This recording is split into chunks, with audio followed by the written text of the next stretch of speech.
민석 기자 연결해서 좀 더 자세히 알아보겠습니다. 권 기자 나오십시오. 네, 동치부입니다. 신년사에서 이 남북 최고위급 회담, 정상회담 얘기한 것은 매우 이례적인 거죠? 네, 그렇습니다. 거의 처음이라고 할 수 있습니다. 김정은 국방위원회 제1위원장은 오늘 신년사의 상당 부분을 남북관계 문제에 할애했는데요.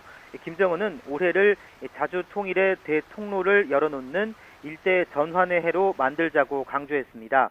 우리 측이 진실로 대화를 통해 남북관계를 개선하려는 태도를 보인다면 중단된 고위급 접촉과 부문별 회담을 할 수 있다고 밝혔습니다.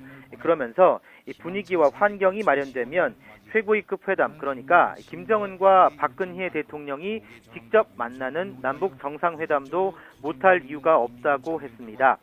북한 최고 지도자가 신년사에서 남북 정상회담 가능성을 먼저 언급한 건 아주 이례적인 일입니다.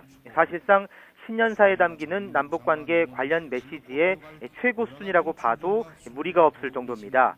김정은은 신년사 내내 남북 대화와 협력의 중요성을 부각시켰습니다.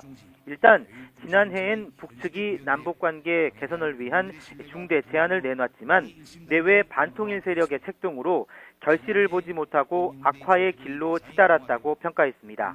이 때문에 올해는 대화와 협상, 접촉을 활발히 해서 남북관계의 대전환과 대변혁을 가져와야 한다고 설명했습니다.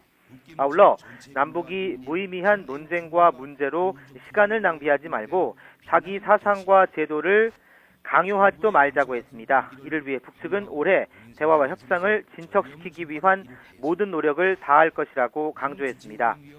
오늘 김정은의 신년사는 2012년과 지난해 신년사보다 매우 진일보한 수준입니다. 김정은은 지난해 신년사에서 남북관계 개선을 위한 분위기를 만들자고 밝혔고 2012년엔 남북 공동선언 이행은 통일을 앞당기는 근본 전제라는 정도의 언급만 했습니다. 이에 따라 김정은의 이번 신년사는 지난달 29일 우리 통일준비위원회의 남북 대화 제안에 긍정적으로 화답한 것으로 해석됩니다.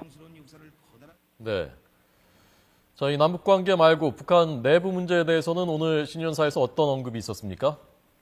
네, 김정은은 지난해 어려운 여건 속에서도 군사력과 경제를 튼튼히 다졌다며 강성국가의 토대가 마련됐다고 평가했습니다.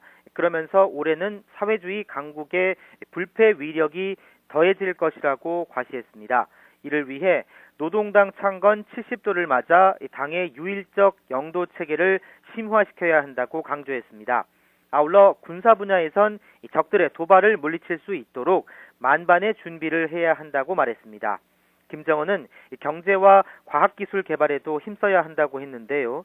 원산, 금강산 국제관광지들을 비롯한 경제개발구 개발 사업을 적극 밀고 나가겠다고 밝혀 남북 경제 협력의 가능성도 열어놨습니다. 오늘 김정은의 육성 신년사는 할아버지인 김일성 주석의 방식을 그대로 따른 것입니다. 백두혈통을 전면에 내세우면서 정치적 리더십과 정통성을 강조하기 위한 의도로 풀이됩니다. 지금까지 정치부에서 YTN 권민석입니다.